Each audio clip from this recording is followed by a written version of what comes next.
Really, A's? Really, A's? Really? That was real.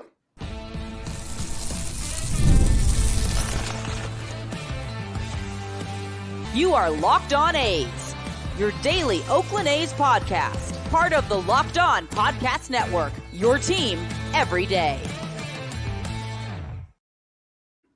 Hello, A's fans and Rangers fans. Let's get together and play nice. And welcome to a Locked On A's, Locked On Rangers crossover episode. This is the podcast where you follow the soon-to-be departed Oakland A's or the soon-to-no longer be defending World Series champion Texas Rangers all year long, depending on which one you go to. I'm the host of Locked On A's. My name is Paul Francis Sullivan. Please call me Sully.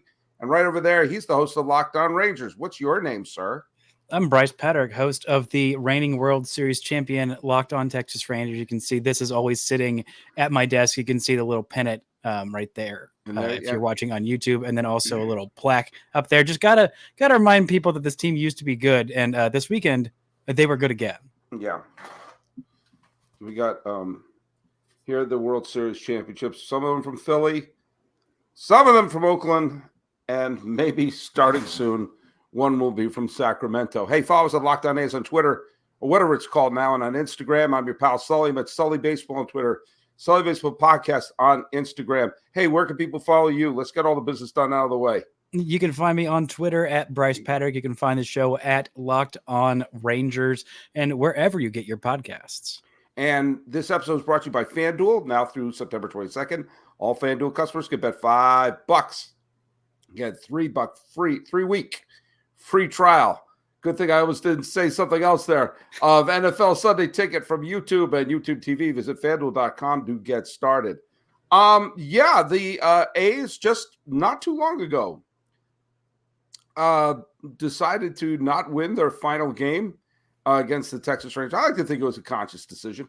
I'll just say from my point of view, as I've been following the A's all year, I've been doing this show dutifully. We have had some punches to the face, okay? There have been some brutal losses, especially during that May and June where the A's couldn't put together a winning streak at all, and they lost some gut punches. This was the hardest loss of the year for the A's, I think. This was the most brutal one. And because it was right there, because there was no scenario they were about to lose it, and somehow they lost it. You and I are going to break it down a little bit piece by piece, because I think this game was actually lost before we got into extra innings. I'll get into what I think about that. But wow, and file it under wow. This one was a kick to the fruit stand. Bryce, from counterpoint, how did this feel for the defending champs? Oh, it felt pretty darn good. I mean, this was a game where the Rangers were offensively just wasted a bunch of chances. I mean, getting the bases loaded with one out and not being able to get that runner home from third, just incredibly frustrating to not get anything out of that opportunity. The Rangers offense was its strong suit last year. It's the reason the Rangers won the World Series last season, and the pitching did just enough. This year, it's been the opposite. The offense basically everybody up and down this lineup has had a major fall off from last year outside of Josh Smith, who has been fantastic for the most part this season. After the All-Star break, hasn't been as fantastic, but he was filling in for Josh Jung, who was on the IL for over half the season because he had a broken wrist 4 games into the season. And he hasn't quite been just right since he got back. But this walk-off home run, a fantastic moment for him. I mean, once Mason Miller couldn't command the slider and it was just all fastball, Josh Jung, who may not be in the best way offensively right now, still former All-Star, still very good power hitter, says, okay, well, you may throw 105 miles an hour, but if you're only throwing one pitch, I can time that thing up and drive that thing out. He's got power to all fields, including the opposite field where he hit this one out. Fantastic piece of hitting from him. And not just him, but Adolis Garcia in front of him. He's had a really, really rough year. Great plate appearance by him. Great plate appearance by Wyatt Langford to work that walk ahead of him, to get on base, to get it over to Josh Jung for the walk-off home run. Nice bit of reminder that, okay, these guys can still hit occasionally. Yeah, and the Langford at bat is not going to be shown in any highlight reel. It's not going to be mentioned. I mean, but it was a killer. I mean, from watching it from the A's perspective, that was an absolute killer at bat because they still had the lead. They still, they just okay. They knocked in the ghost runner. Fine, that happens. Okay, but once Langford got the walk, that's when I admittedly started to squirm a little bit. I can't be a hypocrite. Oh, of course I could be a hypocrite. I've been a hypocrite many times in my life, and I plan on being again. But I can't sit here and say, "Oh, I was saying they should pull Miller. They should pull Miller." But it was pain. I was listening to the A's announcers, and even they were commenting, his sliders got nothing. His sliders got nothing. So these batters can sit back and wait. And I just thought, okay, well then challenge him. It's not Adrian Beltre in his prime he's facing. There's so many scenarios where a pop-up, a grounder, a swing and a miss, all these things could have happened. A deep fly to right where the right fielder leaps over the fence and brings it back. There are a lot of things that could have happened. And I just felt like, okay, if the A's get walked off with Spence on the mound as opposed to Miller, I mean, they would have been, people would be screaming bloody murder. So I can't sit here and say, oh, I would have taken Miller out. I would have taken Miller out. But I want to go back to the Wyatt Langford at bat again, because one thing that he's been struggling with this year, even his last at bat, he has had the rookie strike zone of all rookie strike zones. I mean, we saw it in the 8th inning. He had 2 different pitches, both strike 1, strike in quotations, right, and strike 3, called strikes that were, last one was probably 2 inches outside the zone. The first one was closer to 3 inches outside the zone.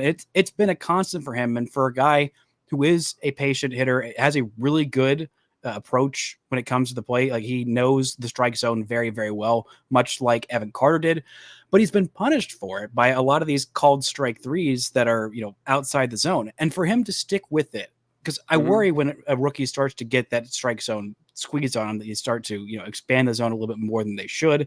And for the most part this year, he's stuck to it and stuck to, swinging at good pitches.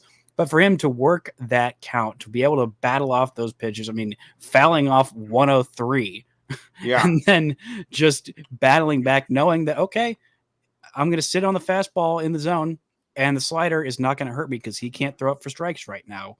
And to be able to work that walk and say, if I can't drive in this run, then the guy behind me will get it done, which was the mentality that made them great last year, having a deep lineup of trusting I don't have to force it. It's not just on me to win this game. And that was kind of, a callback to the offense that was so good last year and made me really encouraged about next year, because this whole lineup's going to be back pretty much in its entirety next year. So these guys who have had down years this year need to bounce back to more of what the back of their baseball card says. And the youngsters in Wyatt Langford and hopefully Evan Carter being back and healthy next year need to show a little bit more than they've shown this year. Well, and I think a huge pet peeve I have in baseball in general is even the concept of a rookie strike zone. A strike should be a strike. Whether you're pitching to, Aaron Judge, or you're pitching to someone who just got called up from Worcester, Massachusetts. A strike should be a strike. Why are you going to penalize a player? I'm going to make it harder for you. Or, well, you haven't earned that strike yet. Throw it in the freaking strike zone. I have no tolerance for that. Zero, zilch. It happened with Josh Jung last year too. Like, it was really bad, and it was really bad in the playoffs too. Yeah. There was a call I remember in the ALCS against Verlander. Verlander is phenomenal, one of the best pitchers we've ever had. You give him a couple inches outside the zone, especially with that slider that's going away. What is a hitter supposed to do? But expand the zone. All right. Well, look, if we come back, I want to talk about the fact you hinted at something about your frustration of leaving runners on base. As the host of Locked On A's, let me say, tell me what that's like. Hey, you like going to live events, not just baseball games, but any sporting event, any theater event, concert, comedy. Well, you should be using Gametime to get tickets for any live event. Gametime has a new feature called Gametime Picks that makes getting tickets for your favorite live event even easier. Gametime Picks filters out the fluff to show you only incredible deals on great seats, so you don't have to waste time searching through thousands of tickets. And it's got so many great featured. You've got the Gametime Picks, which makes curating easier to save more on sports, concerts, comedy, theater, and more. All in pricing. You can get your tickets, no hidden fees. You get the seat view, great panoramic view of your seat before you buy, and the lowest price guarantee. Gametime will credit you 110% of the difference. Gametime ticket coverage is covered by the most flexible customer service policy in the ticketing industry. So take the guesswork of buying tickets from Gametime. Download the Gametime app, create an account, and use code LOCKEDONMLB for $20 off your first purchase. Terms apply. Again, create an account and redeem the code LOCKEDONMLB for $20 off. Download Gametime today. What time is it? It's game time. Thanks so much for making Locked On A's your first listen today. For your second listen, enjoy the Locked On MLB podcast hosted by me, your pal Sully. I'm here to provide you the national perspective with my thoughts, my knowledge, and my point of view, which sometimes is a little silly. I'm going to get you ready for the Major League Baseball playoffs here in the dog days of summer. Prepare for the Fall Classic with me, your pal Sully. I've got it covered every single day on Locked On MLB.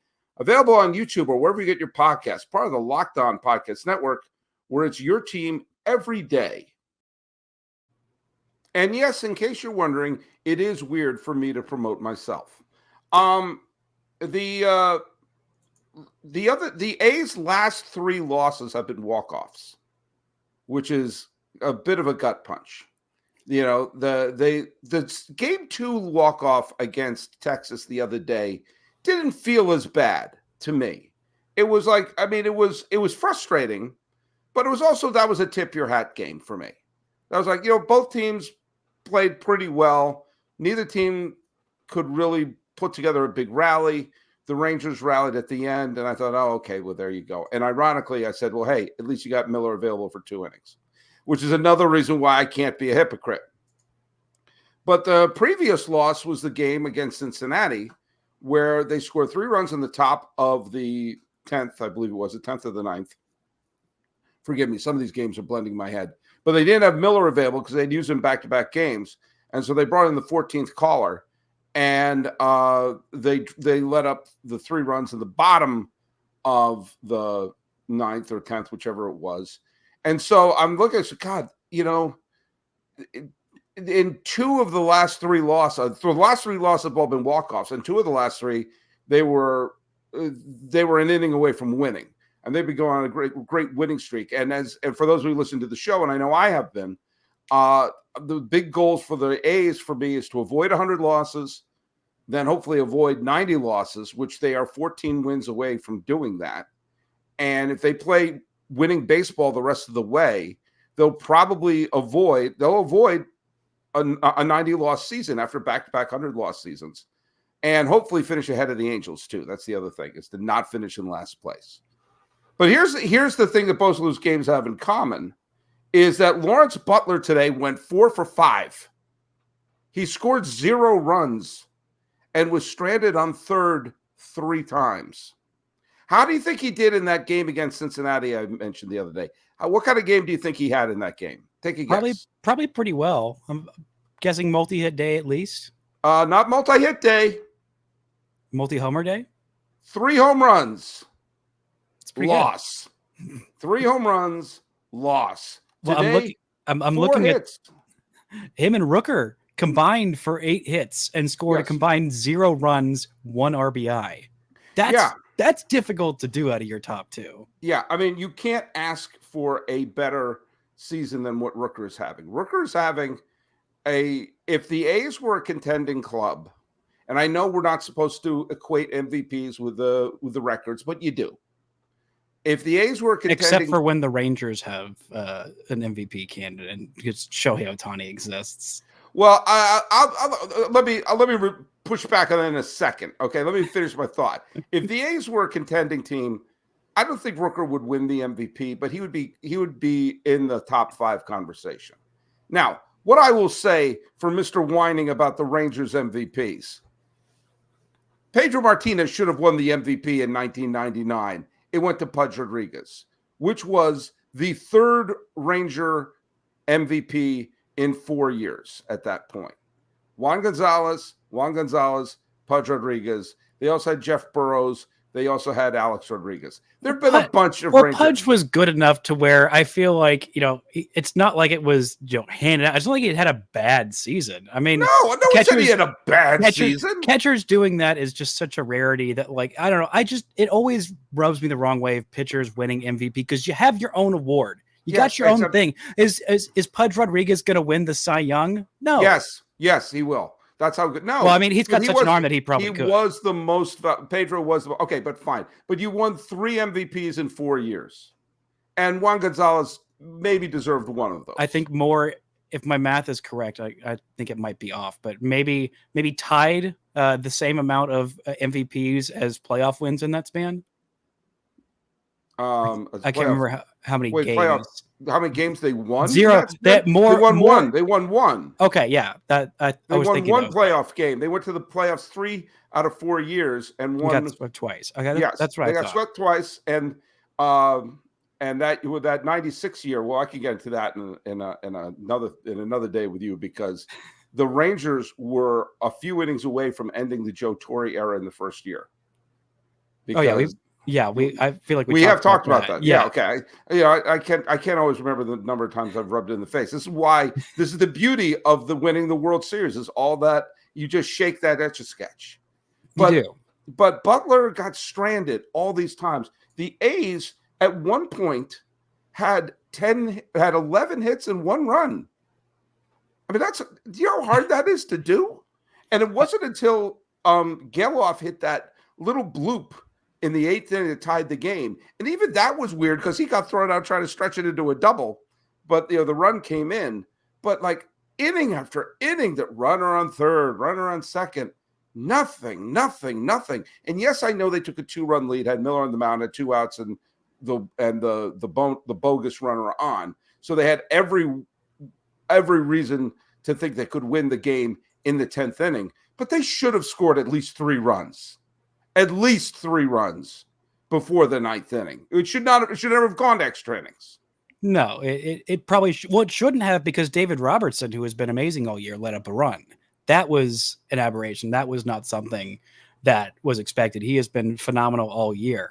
I mean, him giving up a run in that scenario, not something we've seen often of him blowing a game like that. But this was, I mean, I know that you said yesterday's game hurt less because, I mean, Cody Bradford had a phenomenal game. I would be kicking myself if I didn't talk about how much of a revelation he has been this year. I mean, the Rangers haven't developed a decent homegrown starting pitcher in at least a decade, maybe 2 decades if you want to get really nitpicky about it. But as a starter this year, Cody Bradford, who missed most of this year with a back injury that was turned out to be a stress fracture in his rib. But he has been phenomenal when he's on the hill. A 2.50 ERA in 9 starts. He's not walking anybody. And even though he's only throwing 89 miles an hour, I mean, the extension that he gets on it, because he's so tall, he's basically just dropping the ball into the catcher's mitt from home plate. He had another great start of 7 innings and 2 runs. I mean, the guy has been a bright spot in what has been a very unbright year, as was Leody Taveras' first career walk-off hit in that game on Saturday. And by the way, Urania came in because they did the whole opener thing. Urania threw 4 2/3 innings, got him through the 6th, but he let up 9 base runners, and threw a wild pitch, and somehow only let up 1 run. I mean, this guy, the whole time, it was after you. Like they were like basically the A's offense and Urania on the mound were 2 people coming to a intersection and not knowing who had the right of way, because Urania just kept letting hit after he had 9 base runners in fewer than 5 innings, and he allowed 1 run. I mean, How is that? I mean, I'm not surprised. I'm doing the math in my head saying, how is that possible? It happens a lot with Urania this year. I mean, he's a guy who has worked out of a lot of trouble. I mean, he and Michael Lorenzen did it a lot before he was shipped off to Kansas City, where it's apparently gotten better. But both those guys pitched very, very well with runners on base. They're not huge strikeout guys. They're, eventually you get BABIP to death if you're not getting a bunch of swing and miss. And even if you're not walking guys, like you're going to run into some base runners because some balls are going to find holes, even if your defense is good. But they've done a good job, him specifically still being here, has done a good job of being able to work around those base runners and just get a little bit better in those leverage situations. I don't know, he's not throwing particularly harder, No. right? But like he just finds a way to get out of it. It's probably a little bit luck, a little bit skill, but it's just kind of worked out that way this year. Well, there's a couple of the factors to throw in there, unless we forget. The A's left 11 runners on base. 11 runners on base. And Brown was picked off. And, technically a caught stealing. But yeah, when you have a game like that, and Langoliers grounded into 2 double plays. That's one. You have Butler 4 hits leading off, Rooker 4 hits batting second, Langoliers hit into 2 double plays. Yeah, speaking of that double play, the second one, the one that Josh Jung turned, yes, with the bases loaded to save the run, that was phenomenal. I mean, that is something the Rangers have missed with him defensively. Josh Smith has been great with the glove, but I think that Jung is just a little bit better at third base because he's spent more time there. He hasn't bounced around between shortstop and second, third, outfield like Josh Smith has done. But that play, as much as the walk-off home run, saved the Rangers in this game. Well, I'm glad you liked it. Let's hear from our friends over at FanDuel. You've heard us talk about FanDuel. FanDuel is America's #1 sportsbook. We'll have something a little different for you right now. Now through September 22nd, all FanDuel customers can bet $5 and get a 3-week free trial of NFL Sunday Ticket from YouTube and YouTube TV. Then with a YouTube TV base plan, you'll be able to watch every regular season Sunday afternoon out-of-market game. Say that 3 times fast. All you'll need is a Google account and a current form of payment, and you can cancel at any time. Just visit FanDuel.com. Download America's #1 sportsbook. Hey, thanks again for making Locked On A's your first listen. Check out my other show, Locked On MLB. I'm here to prepare for the Fall Classic. I've got it every single day. You can find the link to the Locked On MLB in the description, so you don't need to search. Part of the Locked On Podcast Network, where it's your team every day. All right. The Rangers are going to be coming into town in Oakland in the last part for the final homestand in September. And that'll be the last time the Rangers play in the Oakland Coliseum unless some other plot twist happens that we're not anticipating. What are your thoughts on that this is going to be the last time going to the Oakland Coliseum there? I'm sad. Like it is what it is. I mean, it is Oakland Coliseum, and I'm really sad because I was trying to work my schedule around, work my, everything around me possibly being able to get out there for a game in Oakland this year, and it's not going to happen, which means it's probably never going to happen. And that's a huge bummer. I mean, there have been a lot of frustrating moments for the Rangers over the years in Oakland. A lot of really frustrating games against the A's. That's my Josh Hamilton impersonation. Mm-hmm, yeah. Mm-hmm, yeah. I did not enjoy that game. But A's fans did. Yes. But I do enjoy the A's, like as a team. I enjoy them more when my team is winning games and was beating them a lot last year, and actually good, as opposed to when they are just the contentious pain in the side that, well, they kind of always weren't last year, but have always been a pain no matter how many players they trade away or don't sign or whatever. Yeah. And I mean, it's bad for baseball and it sucks. And I hate feeling so helpless about it as a fan just of a team. Cause like there's no reason that this couldn't happen to any other fan base. That's what I feel like a lot of fans of like other teams who are sitting there looking at the A's and like, don't feel empathy for it or don't really care. They're like, okay, that's fine. It's just the A's. It could happen to any team. Some rich guy could buy your team and run it into the ground because they want to, because now there's precedent for it. Everyone else is just going to step aside and say, sure, that's fine. We don't care. White Sox are next. Yep. The White Sox are the next one. They're doing the A's model right now. They absolutely are. And I feel, if you haven't gone to a game in Oakland, it's like, there are only 7,000 people there in a stadium that probably could seat 50. But there's 7,000 people who love that team. There are no casual fans. You don't go there because it's cool. You don't go there to be seen. You don't go there for the frills. It's like the fans of a band before they became huge, who love and are devoted to that team. To see the drums banging, the flags waving, the fans who have like the banners that they create for, like, utility infielders get a banner out in left and center field. I've equated it to baseball in a Bunsen burner. We're just going to boil it down to its absolute minimum, and all you get is the love of that team. And my God, the love you feel and the passion you feel from those fans who are there. I actually feel badly for those of you who have never experienced it. The easy, there's nobody there. It's a small crowd. They don't even care. Yes. Tell us you don't know something about a topic without saying you don't know something about a topic. Why aren't they showing up? Well, they keep raising ticket prices and trading the players away. And at some point, the fans, and you go there, the water fountains don't work. It's a mess. It's crumbling. And you know what? 7,000 or 8,000 people still show up. That should tell you something. Why isn't the attendance 0? That should tell you something. But if you haven't been there, I'm going to be at the last game. I bought the ticket at the beginning of the year. I have a ticket for the final game, which is a day game against Texas. And there's something kind of nice about that it's going to be in the sunshine. The weather's going to be nice in late September. And you know what? Baseball is going to miss Oakland.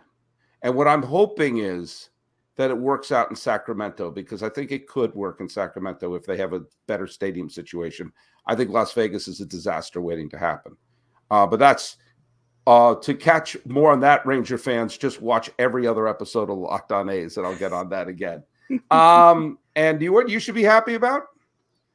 Bruce Bochy is the manager, and I've been in the Bay Area, lived in the Bay Area long enough to know that it goes championship, miss the playoffs, championship, miss the playoffs. And you're right. They didn't blow this team up because there's still a lot of good players who are having a down year. Watch them bounce back. Well, there is one guy who I think could really help that bounce back, and he's a guy who pitched today, not in the major league game, but in the minor leagues. Jacob deGrom rehabbing his third rehab start. He threw 43 pitches, went 2 2/3 innings, struck out 5, touched 99, touched almost 100 if you round up from 99.7, which I tend to do. But looked like Jacob deGrom and actually threw his first curveball of his rehab outing, which was fun. But his next start might be in Arlington, which would be a lot of fun. He's not done rehabbing. He's probably going to go for 50 to 60 pitches next time out and shoot for 3 innings or 4 innings or so. That is a guy who, last season or no, the importance of just enjoying those moments that you get, like a walk-off home run. No matter how much your team sucks, if you can't find joy in a walk-off home run, you probably just don't like baseball. If you can't find joy in watching Jacob deGrom pitch for your favorite team, you probably just don't like baseball. So I'm looking forward to that, looking forward to hopefully him following the exact same model, except now it's odd year BS as opposed to even year BS. He's trying something new in the American League. It's a different league. Yeah. I appreciate him, switching things up a bit, but there you go. All right. Well, Bryce, thanks for joining the show. Where can people follow you?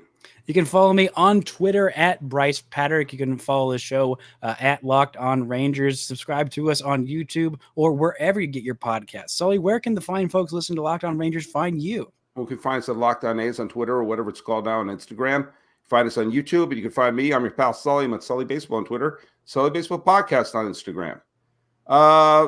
On behalf of Bryce Patrick, the host of Locked On reigning World Series champion Texas Rangers, this has been a Locked On A's, Locked On Rangers crossover. I am your host, Paul Francis Sullivan. Please call me Sully.